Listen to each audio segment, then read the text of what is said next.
My sister betrayed me, so I made her watch me date her soulmate. She ruined my engagement and called it fate. Now she'll watch me steal her one true love, and realize what losing everything really feels like. When my sister Mia ruined my engagement, everyone said I should forgive her. She's just hurt, my mom insisted. Hurt? No. Mia was addicted to destroying happiness that wasn't hers.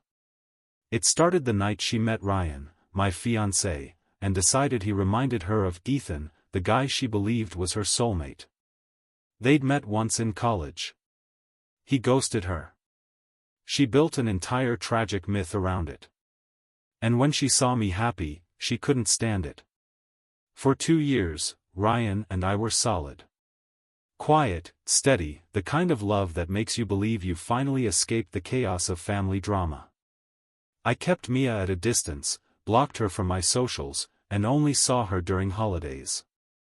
But she always found ways to insert herself, a random, accidental text to Ryan, a comment about how much we looked like Ethan and his ex. The night I announced my engagement, Mia smiled too sweetly. "I'm so happy for you," she said, her eyes glinting. "I can't wait to meet him." I should have recognized the warning in that tone, the same one she used before every disaster she caused. But I didn't. Not until the day everything collapsed. It was 3 weeks before the wedding. I was homesick with the flu. Ryan said he'd be at a golf tournament with his brother. My best friend texted me by chance, she lived near Mia's building, and said she'd just seen Ryan's car parked in the visitor lot. My fever spiked, but not from illness. I drove there half dizzy, using the spare key Mia once gave me for emergencies. Inside, my world fell apart. Mia was on the couch, her head in Ryan's lap, both half-dressed, whispering like lovers in some terrible cliché. She looked up when she saw me and started crying instantly. "I'm so sorry," she whimpered. "He just reminds me so much of Ethan." That line, her eternal excuse, snapped something inside me. I didn't scream. I didn't throw things. I just said, "Then maybe you can keep him." And I left. But that night, lying awake, shaking with betrayal, a different kind of clarity came. She wanted to steal my life because she couldn't have her own. So I decided to give her something else instead, the pain of watching her dream crumble right in front of her. Because the truth is, I already knew Ethan. We'd followed each other for years on Instagram. We weren't close, just distant online strangers, but I knew exactly who he was. I also knew he'd never forgiven Mia for humiliating his family when she showed up at his mother's house pretending to be his girlfriend. So when I messaged him that night, I didn't need to explain much. "Hey," I wrote, "my sister ruined my wedding because she's obsessed with you. Want to help me return the favor?" He replied in 12 minutes. "I'm in." Ethan's reply changed everything. It wasn't just agreement, it was energy. Controlled, deliberate, like someone who'd been waiting for this. We started texting that night. He told me about the time Mia showed up in his hometown, how she'd tracked down his mother, introduced herself as his ex, and spent an entire afternoon talking about their unresolved connection. His mom even posted a selfie with her, captioned, "So happy to see Ethan's lovely girlfriend again." He had the screenshots, the photos, even a voicemail from his mom apologizing for the confusion. I couldn't help but laugh. It was so typically Mia, rewriting reality until she believed her own lies. But this time, I had someone on my side who knew exactly how she operated. Ethan wasn't just charming, he was strategic. We came up with a plan that night, simple, poetic, and perfectly cruel. The next family lunch was my father's birthday, a mandatory gathering where everyone dressed up and pretended to be a perfect family. I hadn't spoken to Mia since the day I caught her with Ryan, but I knew she'd be there. My mother wouldn't let her miss a photo opportunity. Ethan would come as my date. Not a fake boyfriend, not a prop, a real man. She once called her soulmate. I wanted her to feel what I'd felt, powerless, humiliated, erased. We planned every detail. The timing of our entrance. The small gestures, a touch on his arm, shared laughter, a whisper too quiet for others but loud enough for her. He even practiced how he'd greet her, polite, distant, slightly amused. The perfect revenge wasn't loud. It was elegance wrapped around silence. That Friday, I picked him up at the bus station. I expected it to feel strange, but it didn't. Ethan was easy to be around, tall, warm, with the kind of quiet confidence that made you want to keep talking. When he smiled, I understood why Mia had turned him into a fantasy. He had that effortless calm, the kind that made chaos shrink. As we drove, he asked if I was sure. "You don't owe her anything," he said gently. "Oh, I do," I replied, eyes on the road. "Just not what she thinks." We spent the evening rehearsing our roles. Dinner, a walk by the river, him holding my hand, not forced, just natural. At one point, he stopped and looked at me seriously. "You know, this could actually backfire," he said. "She might spiral." "She already did," I said quietly. "I'm just handing her the mirror." By the time I dropped him at his hotel, I wasn't thinking about revenge anymore. Not entirely. There was something else growing beneath it, a strange sense of peace, maybe even anticipation. The next day, when we pulled up to my parents' house together, I caught my reflection in the car window. Calm, composed, radiant in a pale blue dress I'd bought months ago for my engagement party. I looked nothing like the broken woman Mia thought she'd destroyed. Ethan smiled at me before we walked in. "Ready?" I took his hand. More than ever. Inside, laughter filled the living room. Mia was in the center, glowing in her designer dress, glass of champagne in hand. For a moment, she looked genuinely happy, until she saw us. Her laughter died mid-breath. I squeezed Ethan's hand and said clearly, "Everyone, this is Ethan." Her face drained of color. The name hit her like a ghost had spoken it. The silence that followed was almost theatrical. You could hear the clinking of a spoon against a champagne flute somewhere in the background, but no one dared to speak. Mia's eyes darted between Ethan and me, her smile twitching like it was struggling to stay alive. "Ethan," she finally said, voice trembling with forced cheer, "Wow, what a coincidence." Ethan's response was calm, deliberate, the kind of tone that could cut glass. "Hi, Mia. Good to see you again." That single line destroyed her composure. Her fingers tightened around her glass so hard I thought it might shatter.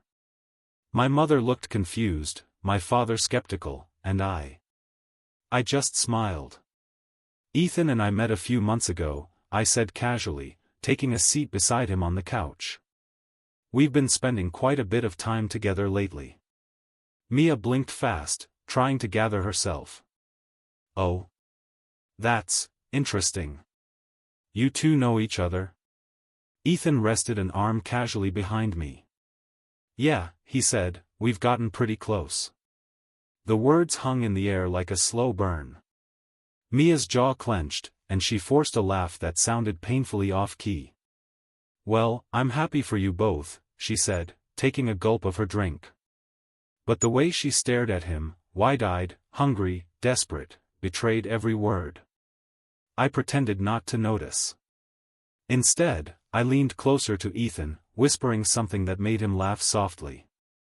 My mother's eyebrows rose, my father exchanged a look with my aunt. Perfect. Over lunch, Mia kept trying to engage him, asking about his job, where he lived, if he was still into photography like back in the day. Each time, Ethan answered politely but kept his focus on me. He complimented my cooking, my dress, my ability to make him laugh. It was subtle but merciless. At one point, Mia spilled her wine, trembling hands giving her away. "Sorry," she muttered, grabbing a napkin. My mother frowned, annoyed at the mess. I leaned forward, pretending to help, and whispered just loud enough for her to hear, "You okay, sis?" You look a little off. Her glare could have set fire to the tablecloth. After dessert, when everyone started moving to the garden, Mia cornered me near the hallway. Her voice dropped to a whisper sharp enough to cut. What the hell is this? Are you trying to mess with me? I tilted my head innocently. Mess with you? No. I just brought my boyfriend to meet the family. Is that a problem? Her eyes glistened with anger. You don't even like him. You're doing this to hurt me. I smiled, soft but deliberate. Funny. That's exactly what you said when I caught you with my fiancé. She froze. For the first time, she had no words. Just a flicker of guilt that disappeared almost instantly behind arrogance. You don't get it, she hissed. Ethan and I were meant to be. I leaned closer, my voice low and steady. Then why does he only look at me? That was it, the breaking point. Her mask cracked. She turned away, muttering something about leaving early, but I could see the storm in her eyes. When I returned to the garden, Ethan looked up at me with a hint of concern. You okay? Better than I've been in years, I said, taking his hand again. From across the patio, Mia watched, trapped between jealousy and disbelief, as her soulmate tucked a strand of hair behind my ear. For the first time in my life, I was the calm in her chaos. Mia didn't leave. Of course she didn't. She stayed, because that's what Mia always did when she couldn't control something. She lingered, pretending to be unaffected, waiting for her chance to twist the story back in her favor. But no amount of pretending could hide the way her jaw tightened every time Ethan laughed at something I said. After lunch, we all moved to the garden for cake and photos. My mother insisted on family pictures, and I made sure Ethan was right next to me in every single one. Mia tried to slide closer, forcing a smile that looked carved out of glass. Let's get one with the sisters, my mom suggested. Perfect. I stood between them, and when Ethan offered to take the photo, I handed him my phone. He looked straight at Mia and said with a polite smile, "Say cheese." She did, but her eyes weren't smiling. They were daggers. After the pictures, Ethan came to stand beside me again, casually brushing his hand along mine as if it were second nature. I could feel Mia's gaze burning holes through my skin from across the garden. And honestly, I loved every second of it. At one point, my aunt came over, delighted. You two make such a lovely couple. How long have you been together? She asked. Just a few months, I said. But it feels like we've known each other forever. Ethan looked at me with this half-smile that almost broke my composure. It wasn't fake, it was soft, warm, real. Mia appeared a moment later, her voice unnervingly calm. Ethan, could we talk privately for a second? Ethan didn't hesitate. Actually, he said lightly, I'd prefer to stay with my girlfriend right now. Girlfriend. That word landed like thunder. My heart did an involuntary jump even though I knew it was part of the act. Mia's lips parted, her eyes wide with disbelief. She turned and stormed toward the house, heels clicking like tiny gunshots on the pavement. Ethan exhaled slowly. She's going to explode, he murmured. Let her, I said, taking a sip of my champagne. It's long overdue. He chuckled softly, shaking his head. You're terrifying in the best possible way. I learned from her, I replied. A few minutes later, my mother called everyone inside for coffee. I saw Mia reappear, face powdered, lipstick reapplied, pretending nothing had happened. She took a seat opposite us at the table, smiling sweetly. So, Ethan, she began, do you still play guitar? He met her gaze coolly. No. Haven't touched one in years. Oh, she said, visibly thrown off. That's too bad. You used to. I've changed a lot since college, he interrupted. That shut her down. As the afternoon wound down, I noticed Mia getting quieter, smaller somehow. Every attempt she made to reclaim attention failed. My father praised Ethan's career. My cousins asked how we met. My mother whispered that she hadn't seen me this happy in a long time. It was everything Mia had ever wanted, to be adored, admired, envied. But now, for once, none of it was hers. When everyone started saying their goodbyes, Mia disappeared into the kitchen. I found her there 10 minutes later, pretending to wash dishes she hadn't touched. "Was it worth it?" she said suddenly, not looking at me. I leaned against the counter. "Every second." She turned to me, eyes wet but angry. "You think you've won, don't you?" "No," I said softly. "I think I finally stopped losing." For the first time, she didn't have a comeback. She just stared at me, silent, defeated, and maybe a little scared. When I walked out to meet Ethan waiting by the car, I felt lighter than I had in years. He opened the passenger door for me and said quietly, "You handled that like art." I smiled. "Oh, it's not over yet." We drove in silence for a while, the kind of silence that feels full, not awkward. The late afternoon sun bled through the car windows, turning everything golden. I caught my reflection in the glass, smiling, calm, and completely in control. I hadn't seen that version of myself in years. Ethan finally spoke. "You didn't just get even with her," he said, glancing at me. "You reclaimed yourself." I laughed softly. "That's poetic. You always talk like that?" "Only when I mean it." He looked at me with an intensity that made me look away. The line between revenge and something else was starting to blur, and I wasn't sure if I wanted to stop it. We stopped at a small cafe halfway to the city, both pretending we just needed coffee. He ordered 2 cappuccinos, and as we sat outside, people walked by, smiling at us. To them, we looked like any other couple, comfortable, easy, maybe even in love. "Do you ever regret not giving her another chance?" he asked suddenly. "Mia?" I shook my head. "She doesn't understand consequences. You can't fix someone who thrives on breaking things." He nodded slowly. "She told my mom once that losing me was her great tragedy." I met his eyes. "Funny. She says the same thing about everyone she hurts." We both laughed quietly. Then the laughter faded, replaced by something heavier but not unpleasant. He reached across the table, brushed his fingers against mine, and for a moment, I forgot why we'd started this whole act.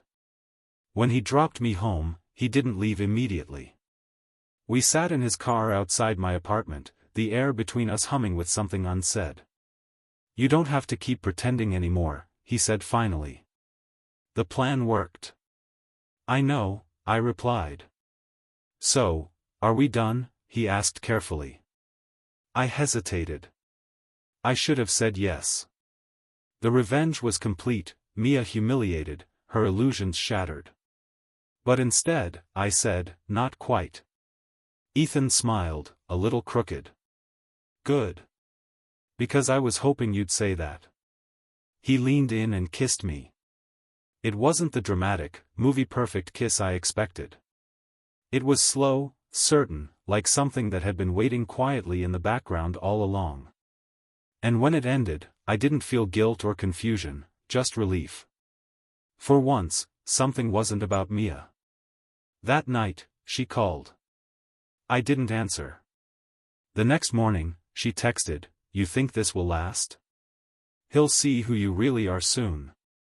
I typed back, "You mean the sister you never managed to destroy?" Then I blocked her. Weeks passed. Ethan and I started seeing each other without plans, without strategy. He came over on Sundays. I met his friends. My parents loved him. It was strange how natural everything felt once the lies were gone. One night, after dinner, he said quietly, "You know, this started as revenge." I nodded. "Yeah. But it doesn't feel like that anymore." He smiled. "That's because it isn't." And it wasn't. What began as a performance had turned into something real, unexpected, maybe even terrifying in its sincerity. Still, part of me knew Mia wasn't finished. She never lost quietly. And I was right. 2 months later, she showed up at my apartment unannounced, makeup flawless, smile practiced. "Can we talk?" she said. Of course she didn't come to apologize. She came to reclaim the narrative. I let her in, partly out of curiosity, partly because I wanted to see what her next performance would be. Mia always came armed with something: tears, excuses, half-baked logic dressed as fate. That day, she carried a designer purse and a self-satisfied calm that set my nerves on edge. She glanced around my living room like she was inspecting a hotel suite she might rent. "Nice place," she said. "I see you've upgraded." I ignored the jab. "What do you want, Mia?" Her lips curved into that fake smile she used when she was about to manipulate someone. "I just wanted to clear the air. Things got out of hand at Dad's party." "Out of hand?" I repeated, crossing my arms. "You tried to seduce my fiancé, and then got jealous when I dated your so-called soulmate. That's not out of hand. That's your entire personality." She flinched slightly but recovered fast. "You don't understand," she said softly. "Ethan and I have history. Something you could never."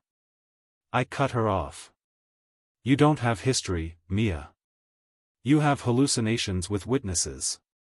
For a moment, the mask slipped. I saw the bitterness underneath, raw, ugly, familiar. "You always think you're better than me," she snapped. "You've spent your whole life taking what's mine, the attention, the success, now Ethan." I laughed, a low, disbelieving sound. "Yours? You met him once. He didn't even remember your name until I reminded him." Her eyes flickered with something almost childlike, a fragile mixture of denial and desperation. "You think this will last?" she said, voice trembling. "You think he actually loves you?" I leaned in just enough for her to see the calm in my eyes. "He doesn't just love me, Mia. He respects me. That's something you never learned how to earn." The words landed like a slap. For the first time, she didn't fight back. She just stood there, small, silent, deflated. "Maybe you should go," I said quietly. She hesitated, then looked around one last time. "You'll regret this," she said finally. "He'll leave you too. They all do." And with that, she left. I locked the door, leaned against it, and exhaled. My hands were trembling, not from fear, but from release. She had always been the storm in my life, and for the first time, I'd closed the window before she could blow in again. That night, I told Ethan what had happened. He listened quietly, his thumb tracing small circles on my hand. "She's never going to stop," I said.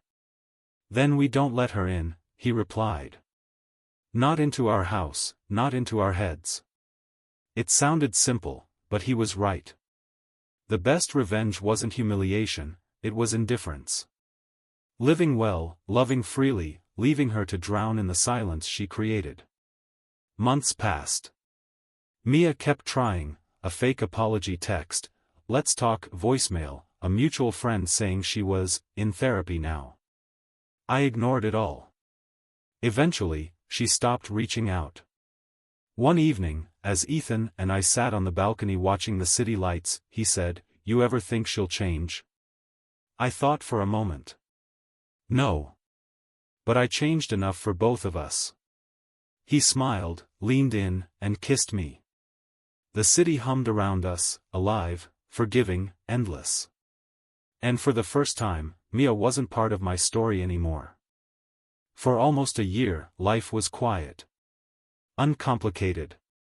The kind of peace that once felt impossible when Mia's chaos still clung to everything I touched. Ethan and I moved into a new place, a small house with light spilling through every window. We worked, laughed, traveled. He'd leave love notes in my bag, I'd cook dinner waiting for him to walk through the door. It was real. Ours. Untainted. Until one night, around midnight, my phone buzzed. I almost ignored it, an unknown number, no message preview. But something, some buried instinct, made me open it. A photo. Of Ethan. Sitting in his car outside his office. Taken from across the street. The text below said, "Does he know who you really are?" My stomach turned to ice. No name, no sender. But I didn't need one. Mia's signature move, always anonymous, always poisonous. Ethan came out of the shower, towel slung low around his waist, humming to himself. I showed him the phone. He froze. His face hardened with something I'd only seen once before, anger. "She's still watching us," he said. "She's obsessed," I replied. "She'll never stop until..." I didn't finish the sentence, because we both knew what "until" meant. Until I broke again. Until she felt she'd finally won. But I wasn't the same person she left bleeding a year ago. The next morning, Ethan and I went to the police. The officer took the report seriously, promised to trace the number. Still, a part of me knew Mia was too clever to get caught. She'd changed numbers a dozen times before, she could vanish and reappear like a bad dream. A few weeks passed, and just as I began to relax, another message came. This time, a video. Someone filming through our living room window. I was sitting on the couch, working on my laptop, completely unaware. My heart pounded so hard I dropped my phone. Ethan picked it up, jaw tight. "That's it. She's crossing lines." He installed cameras, changed our locks, and insisted I let him drive me everywhere for a while. But no one ever saw her. Mia was like smoke, invisible, yet choking every corner she touched. Then, one afternoon, Ethan got a call from his mother. I could tell by his expression before he even spoke that it was bad. "She showed up again," he said, voice cold. "At my mom's house. With flowers." I felt heat flood through my chest, fury, disbelief, exhaustion. "What did she say this time?" He hesitated. "That she forgave us." I laughed, but it came out hollow. "Forgave us?" "She told my mom she's at peace now. That she's happy for us." We both knew what that meant. Mia never declared peace without planning war. For days after, I couldn't shake the feeling of being watched. Small things started to go missing: mail, a bracelet, even a framed photo of Ethan and me from our porch. It was subtle, ghostly. One evening, I came home to find a small white envelope on our doorstep. No name, no address. Inside was a single Polaroid, Mia, standing in front of a mirror, wearing my dress. On the back, written in her delicate handwriting. "You can't erase me. I live in everything you took." Ethan wanted to call the police again, but I told him no. This wasn't fear anymore, it was closure disguised as provocation. "She wants me to react," I said. "I won't give her that satisfaction." So I burned the photo. Watched her smile curl into ash. And for the first time since the day she betrayed me, I felt nothing. The night I burned that Polaroid, I didn't cry. I didn't tremble. I just watched the edges curl black and vanish, like Mia's power over me dissolving in smoke. Ethan sat beside me on the balcony, his arm warm against mine, the city lights flickering below. "You're done with her," he said softly. "I'm done reacting," I replied. "There's a difference." We didn't hear from her for weeks after that. No texts, no photos, no sudden appearances at family events. It was as if she disappeared completely, and for a moment, I believed maybe she really had found peace. We started making plans again, a weekend trip, a puppy, things normal couples do when their lives aren't ruled by someone else's obsession. Then, one Sunday morning, my phone buzzed with a notification from Instagram. A new account had tagged me in a post. The username was nonsense, just random letters and numbers. The picture made my stomach lurch. It was Ethan and me at the farmer's market the week before. Taken from behind a row of stalls, blurry but unmistakably us. The caption, "So happy for my sister. True love always wins." I handed the phone to Ethan. His jaw set. She's not even hiding it anymore. I should have felt afraid, but instead a calm, almost clinical focus settled over me. I wasn't a victim. I wasn't even angry. I was simply done. "Block it," I said. He frowned. "That's it? Just block it?" "Yes." "Why?" "Because this is her last card," I said quietly. "Attention. If we don't give it, it dies." He stared at me for a long time, then nodded slowly. "Okay. We starve the monster." And we did. We blocked every new account. We stopped checking our windows. We stopped responding to whispers from family about "poor Mia" or how cruel we were being. We built a life so full of ordinary joy that there was no space left for her games. Weeks turned into months. Nothing. No messages, no pictures, no strange numbers. For the first time, silence wasn't a weapon, it was a gift. One evening, while cooking dinner, Ethan said suddenly, "You know what's funny?" "What?" "When we started this, it was about revenge. Now, she's gone, and we're still here. We won without even trying." I smiled, stirring the pasta. That's the thing about people like Mia. They destroy themselves when no one's playing with them anymore. He came up behind me, kissed my shoulder. "We're free," he whispered. For a long time, I dreamed of this moment, not her apology, not her downfall, but the quiet space where her shadow no longer touched me. And here it was. I set the table, poured the wine, and realized something shocking. I wasn't thinking about Mia at all. I was thinking about us. By the end of that summer, peace finally felt permanent. The kind that settles slowly, not all at once, like sunlight finding every forgotten corner. Ethan and I were building something real, not born of revenge or pain but of patience. We laughed easily again. The past had turned into a story we could mention without bleeding. Then one afternoon, my mother called. Her voice trembled, the way it always did when she was trying not to say too much. "Have you heard about Mia?" she asked. I hadn't. My heart tightened, but my voice stayed even. "No." "Why?" "She's not well," my mother whispered. "She checked herself into a treatment center a few weeks ago. Anxiety, depression, maybe something more. She didn't want anyone to know." I didn't speak for a long time. I should have felt pity, but all I felt was an old ache, not guilt, not vengeance, just exhaustion. "I see," I said finally. "I hope she gets help." My mother hesitated. "She asked about you. She said she misses her sister." I closed my eyes. For years, those words would have cut me open. Now they just drifted past. "Tell her I wish her peace," I said quietly, and hung up. That night, Ethan found me sitting on the porch, staring at the stars. "Your mom called," he said softly. "About Mia?" I nodded. "She's in treatment."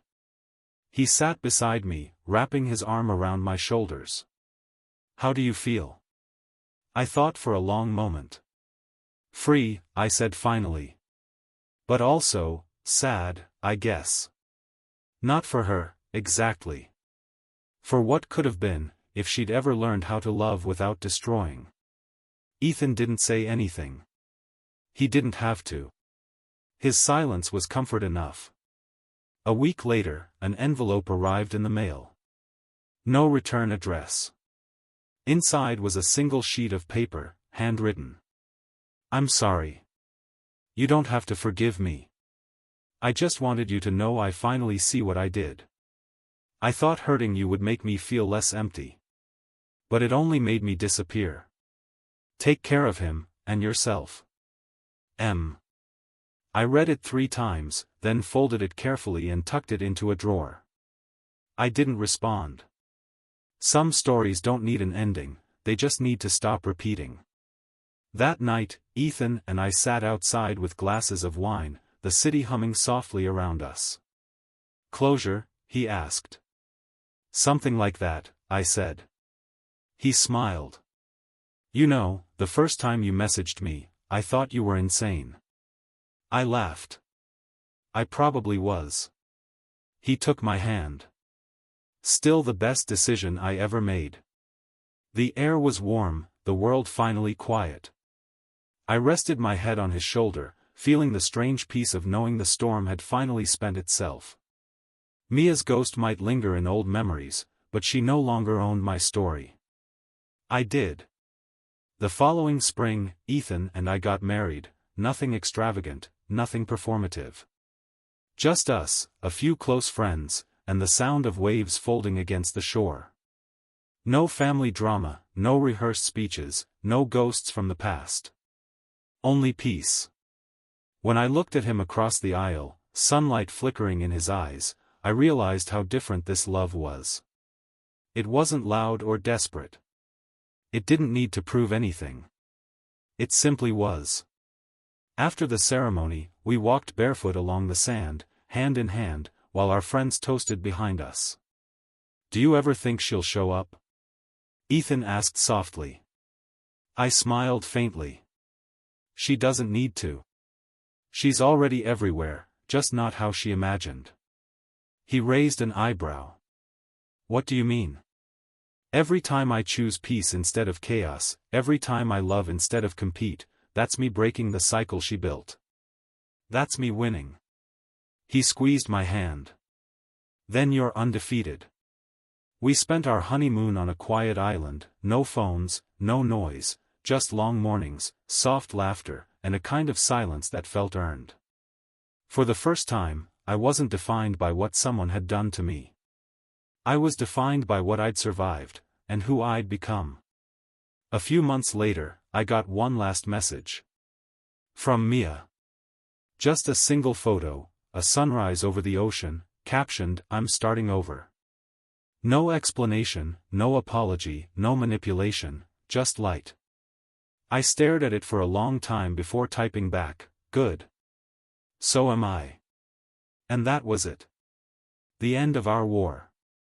The end of her shadow. Sometimes I still think about her, not with anger, not even with sadness, but with a strange kind of gratitude. Because without her betrayal, I never would have met Ethan. I never would have learned that revenge fades, but peace, real peace, endures. Now, when people ask how we met, I smile and say, it's a long story. Because it is. One that started with heartbreak, survived through fire, and ended exactly where it was always meant to, in freedom. The kind of freedom that doesn't need forgiveness to exist.